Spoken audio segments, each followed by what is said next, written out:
Hello, everybody, and welcome to episode 4. And this is going to be part 2 of embracing your CRNA journey. So, in the last episode, I talked about my personal journey to getting into CRNA school. I talked about some of what my mentees and clients have experienced on the way to getting into CRNA. And we also talked about how we can utilize all the things that we go through, no matter where we started from, to be incredible students and learners and residents within CRNA programs. So now I want to pivot this conversation to those that are actually in CRNA school. And this is also for you if you're thinking about it or if you are in the process of applying. But we're going to talk about what happens and what do you do when life happens, right? And when your CRNA journey doesn't look how you planned for it to look, and when it's just a bit tumultuous. So, I'm going to share some examples of situations that I know about. We'll talk about what your options are and really just some ways to be empowered and to embrace our life circumstances when things are happening out of our control. We're going to talk about what we can do. Before I dive in, though, I want to say that anything can be overcome. And you always get to decide, and you always have power over what you think and where you decide to go, what you decide to do, what you decide to think when things happen to you or, to those you love, whatever the case may be. Because here's the truth, guys. Life does not stop when you start CRNA school. And for some reason, sometimes even more shit seems to happen. Like more things happen, right? When you're in school. Like I don't know if it's like like law of physics or something, but life just keeps on going. There's no like pause button. There's nothing like that, right? Cuz time never stops. Time isn't forgiving. We have to keep kind of going with it, and the same is true when you start CRNA school. Um, when I started CRNA school, personally, my life was a mess. I have a lot of detailed accounts of these of times over on my Instagram live at Amanda K CRNA. I will post the link to my Instagram in the show notes. And don't worry, we'll dive into that on another episode. But when I started CRNA school, my circumstances were kind of ugly. Like I had just ended a 10-year relationship and the breakup was super ugly. My grandma had just passed and my dog had gotten sick at the travel assignment I was on. And she was having some spine issues. She was only 4. And I basically kind of like drained all my money paying for her and just also didn't make the best choices with money. So when I started CRNA school, I was broke. I was single. I had moved from the West Coast to the East Coast. I knew one person, and I kind of woke up and realized that I didn't really like myself that much. So I spent the 3 years in CRNA school not only trying to pass and learning how to become a CRNA, but also repairing myself and kind of my broken and my messy life. One of my classmates during CRNA school, her parent had actually gotten sick and she was an only child. And I remember her coming to me and just being like, I got to quit. I can't do this. I'm going to quit. The overwhelm, the what do I do? I have to take care of my family, etc. But I just looked her in the face and I'm like, you're not quitting. I'm like, we are going to figure this out. I have your back, but you are not quitting. And I think we were like about to start clinical or in clinical at this point, but I just held on to her. Luckily, we had a really supportive school and she was able to, continue on. But in that moment, it feels like this is so impossible, right? The same girl, I also moved in with her at one point because this guy and I got back together. We're actually married now. That's a whole other story. But our getting back together was as messy as our breakup. And I ended up moving out of our apartment that we had and in with her. We also had gotten evicted from our apartment that we lived in when I had 1 month left of CRNA school. I'm telling y'all, circumstances were super ugly. But I don't want this to be like, oh, doom and gloom. This whole podcast, I just want you to be aware of the things that can happen, right? Like life is going to happen.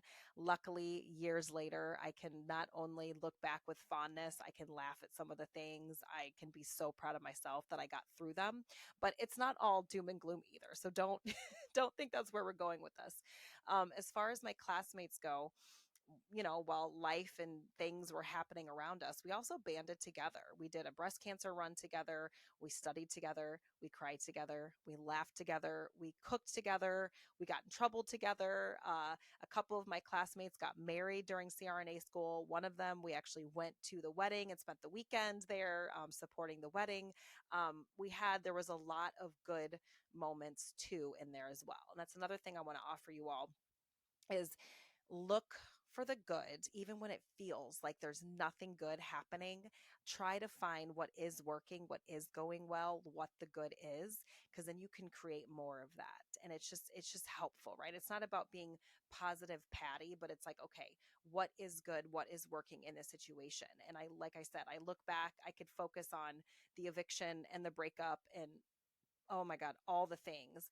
But we also really banded together, and a few of us were super tight, and I formed some of my best friendships like ever. So there's a lot of good to be had in the mess as well. And lean on your classmates. They are really the only ones who truly know what you're going through as far as CRNA school goes. And I know for some of you, you're like, I've tried, I don't really fit in with my classmates. They're too this or that. And I get that. And of course, you're not always going to get along with everybody or like everybody. That's just life, right? But I will say that everybody has value, everybody has different strengths, and utilize other people's strengths to help you along the way, right? And just be kind of the one that's like pull people together and try to start a text thread or get people together and really lean on one another if you can, while you're in CRNA school. Because hear me on this, you do not have to like people, but you do still need to be kind. Like I said, everybody has some kind of value to give, even when it's really hard to see. And you can translate this into your preceptors and everything as well while you're in school. Other people are allowed to operate from different manuals and different places than you do, and that is okay, right? I think we forget sometimes that we're not the people police. So if you're having difficulties with your classmates, try to get to know them, find the ones that are beneficial for you to study with. And just like you have to do in clinical, which I know can be hard, don't make people's actions mean anything about you. You get to decide what to do with anyone's actions, feedback, or criticism. That's balls in your court to decide what to do with that. And also, don't make what happens to you in CRNA school mean anything about you as a person either, right? So here's a few scenarios of some life things that have happened to my clients, friends I've known, friends and friends while have been in CRNA school. So we talked to marriage. Marriage can happen. You can get married while you're in CRNA school. That's allowed. Divorce. Some people have gotten divorced. Obviously, moving away from family, setting up different roots, like just basically creating a whole new life, which is a huge circumstance. Um, Getting pregnant, right? People have babies in CRNA school. It happens, not the end of the world. People have babies in medical residency all the time, right? Because it's so much a long part of their life. Some of them kind of have to, right? So getting pregnant, having children, totally fine. Parents getting sick or losing a parent, or your partner's parents get sick and you have to help out with that. I know one student literally had to have open heart surgery while she was in CRNA school. Losing a pet, um, people's spouses have gotten sick and have needed transplants. And of course, I don't want to forget about this one, and we're going to do some episodes on this as well, but mental health issues. Like, mental health is real and can be affected while you're in school, right? And not only kind of these major life event things, but just the ins and outs of daily life, right? Fighting with your family or a partner, or your dog gets lost, or your air conditioner goes out, like what have you. I just want you to be aware that life happens. And that's kind of what I talked about in the other episode, is being able to utilize your experience in order to thrive and succeed in CRNA school. And the same goes, like, things are going to happen. I don't want you to be scared of it. I don't want this episode to scare you. I want it to do the opposite, actually. Is just help you to not feel alone. Like, you're not alone in whatever struggle it is, whether I've named it here or not. You're not alone in that, right? Like, whether you're not in school or out of school yet, we are just all human beings and things happen, and there's just not much we can do to escape it. So I really want you to know, if you take one thing from this entire episode, you are not alone. With social media, it is so easy to make a million assumptions about people's lives. And just because we see one small picture, we think everything is great. And I'm going to be putting a live together soon on how to show up when you feel like shit. Literally, that's the title of my live, because I think you guys are going to be shocked to see, those of you that follow me on Instagram and Facebook and whatever, like you're going to be really shocked to see like what happens behind the scenes of what y'all see on social media. So we're going to unpeel the veil of that shortly enough. But don't make assumptions just because someone's posting this beautiful Instagram of how well they're doing in school. They've got their board and this, they're struggling with something, y'all. Social media is just a fraction of like the picture. So, what can you do? So, let's say one of these circumstances happens to you in CRNA school and you are feeling overwhelmed, you are feeling bogged down, you feel like there's no hope. What are you going to do? You always have options. First thing you can do, you can discuss with your program director about taking a leave of absence. Y'all, I know plenty of SRNAs or RNAs who have had to do this. It's okay. It's not the end of the world. You have to do what you have to do. We had somebody that started in our class and life happened with his wife and some complications and some things. And he actually joined the class below us, right? He just dropped out of our class and they were able to put him in the class below this. So leave of absence, the point is to have communication with your program director and figure out what you can do. Some people have lost clinical hours, so they've just had to stay beyond graduation to finish up those clinical hours to meet the requirement. It happens more than you think it does. It's not the end of the world. No, it's not ideal. No, you don't like it. No, it's not fun, but you do have options and you have to do what's best for you. Another thing, some people quit. Some people quit the program altogether for various reasons. And depending on how you exited from the program, you can still reapply at a different point. Okay. So that's also an option too. I know, like, not what you guys want to hear, but I want you guys have options. All right. Y'all have options when things happen, when life happens. Another thing you can do, you can try to power through, right? You can try to power through, rally the support troops, figure it out, get support, go to therapy, contact me, ready, DM me, whatever. Like, you can also do that as well. Once again, none of those are super ideal, but nonetheless, you always have a choice and they are choices. And it honestly just depends on what is going on in your life and what kind of support do you have or not have and what is best for you at any given time. I want to imprint this next sentence in your brain, okay? We do the best we can in any given moment with what we have and who we are and what's available to us in that moment. There is so much freedom in your life if you forgive yourself for the choices you made back then and believing that all of us human beings, we are all humans at the end of the day, we all do the best we individually can within any given circumstance. Like, just thinking that, imagine like if you could believe that and lean into that about your significant other or about your friend or about your parents, that we all are just simply doing the best we can and we do the best that we can with the information that's available to us in any given circumstance. I just wanted to like put that out there, guys. Like, we really do the best we can. And I know a lot of this journey can bring up, well, I should have done this and I should have done better in school and I should have done that. But you know what? You didn't. You did what you did in that time, and you got to forgive yourself and like keep on pressing forward, right? Because time is going to keep moving forward. It's not very forgiving. So here's what I do want to offer you before I wrap this up. Whether you're in school or not, or you got applications going, or you're thinking about it, or what have you, wherever you're at, you have to write this personal statement, right?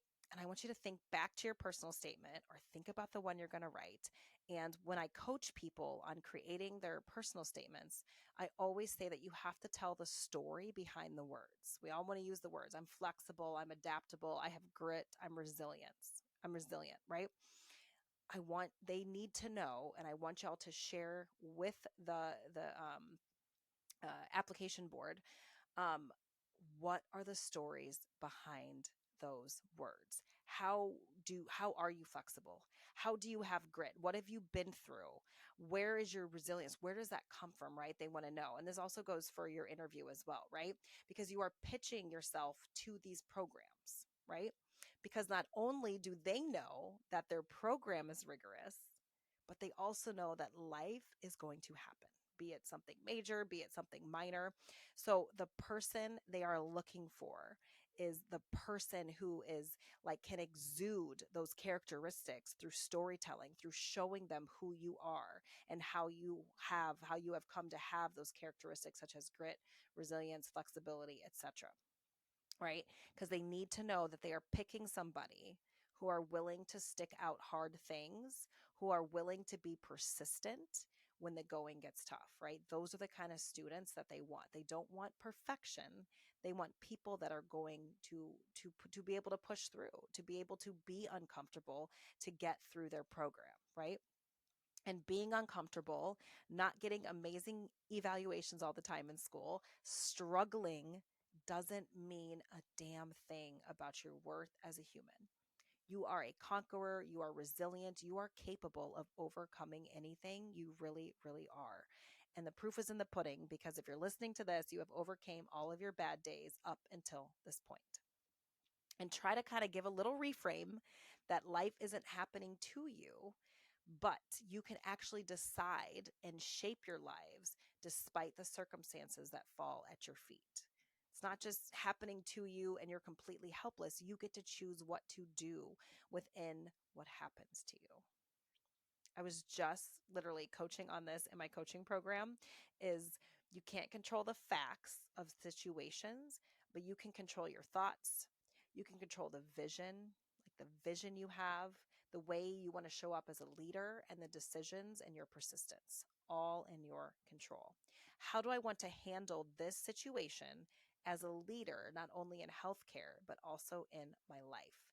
It's from turning from helplessness to resourcefulness, always utilizing your resources, especially when times get tough. And instead of resisting and like being in victim mode and, just kind of like, yes, we all need a pity party every once in a while, but the point is to not stay down for too long, right? But learn to kind of quickly accept the reality that is happening, and you will find so much freedom in accepting the reality, not making it about you, and deciding what you want to do about what has happened or what is going on. And really looking at things from a long term lens. I know, like instant gratification, like we live in this microwave society, but what matters the most is more important than what matters right now. Can you look at things from the guise of that lens? What matters the most is more important than what matters right now. You will be okay no matter what life throws at you, how you end up getting into school, how CRNA school tends to shake and shake out for you. You are more than capable. And just like your journey to CRNA school will look different than other people's, so will your journey through that. And I just want to open up the conversation that it's okay when your journey through CRNA school does not look how you want it to. It's okay. Your worth is always intact no matter what happens, and nothing is worth sacrificing your mental health for either, right? If you're having issues with your mental health, we're going to have an episode on that. Like, that is so important. Do not sacrifice your mental health for anything or anyone. You have options, you have choices.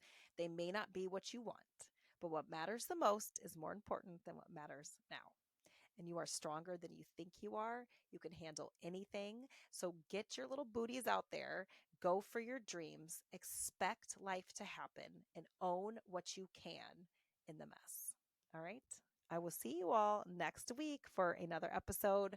Be empowered and know that you will always be okay. You will always figure anything out because you've gotten thus far, so you can get a little bit farther. I believe in each of you. Have an awesome week.